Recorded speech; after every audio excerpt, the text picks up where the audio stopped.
1,000 of it back. Paid her $1,000 of the Why money. did you quit? The reason why I didn't pay her, she may learn something. The reason why I didn't pay her the rest of the money, the word came from my friend who's incarcerated, that her friend said that she never received the money. How can you never receive the money? And honestly and truly, I didn't even know the girl's name. On that paper, it says one thing, but she says her name is another thing. That chick meant to do that. She was trying to set me up for something.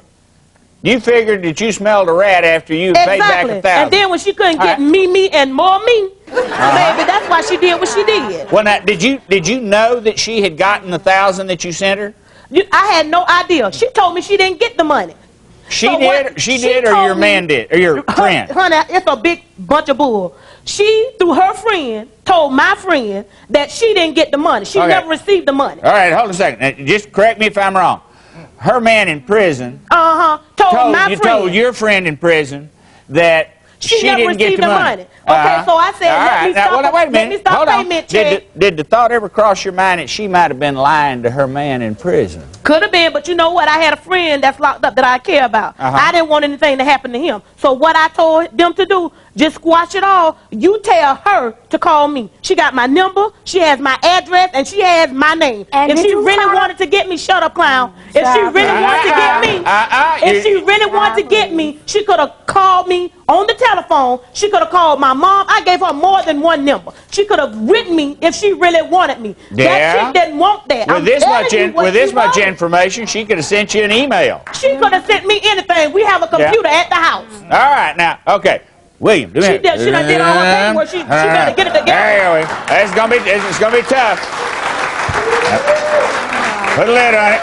Like I kept all right, now, do you see, Jamie? Yes. What's going on here? There's message passing back and forth in prison. To me, I don't care about that. She had my number. This message packing back and forth ain't true. How did that get off track? Let's just assume she's telling the truth. All right, we're going to assume she's telling the truth, which is not, all right? I'm just going to put it like this. I let her borrow the money.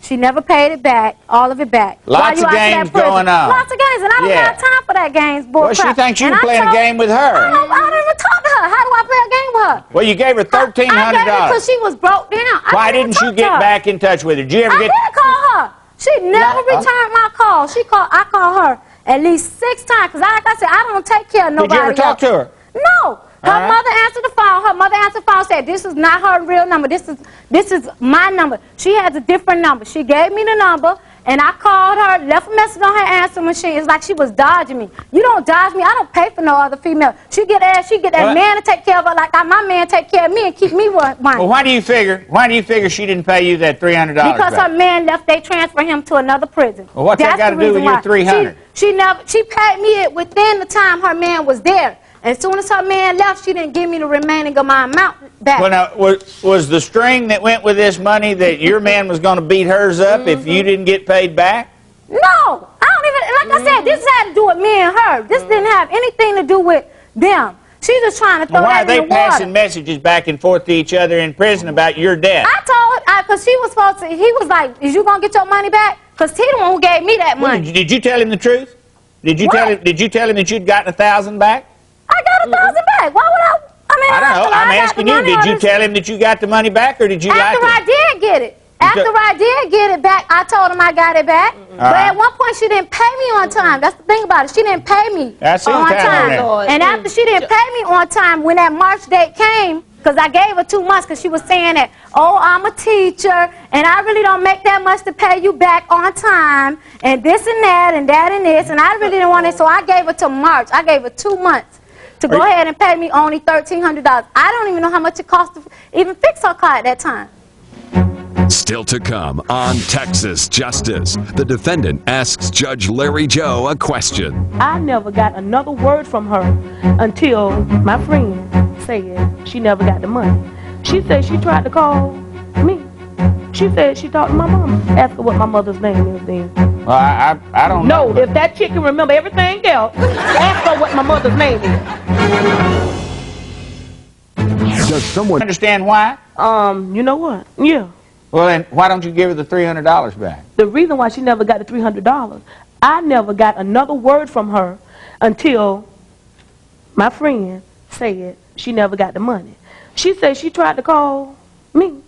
She said she talked to my mama. Ask her what my mother's name is then. Well, I don't know. No, if that chick can remember everything else, ask her what my mother's name is. Well, that might be a good question, but you got to be quiet.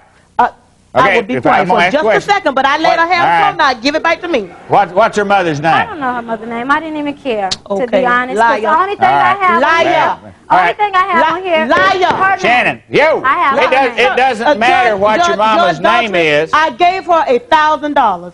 $300 would not have broken me. If anything would have broke me, it would have been the $1,000. All right, now I gave her $1,000, and I told her after I sent word, I wrote a letter because I wasn't able to talk to my friend on a regular basis. That she said, true enough, I'm not gonna be no fool and run up my telephone bill all the time trying to talk to no, as she called it, a man with a ghetto self.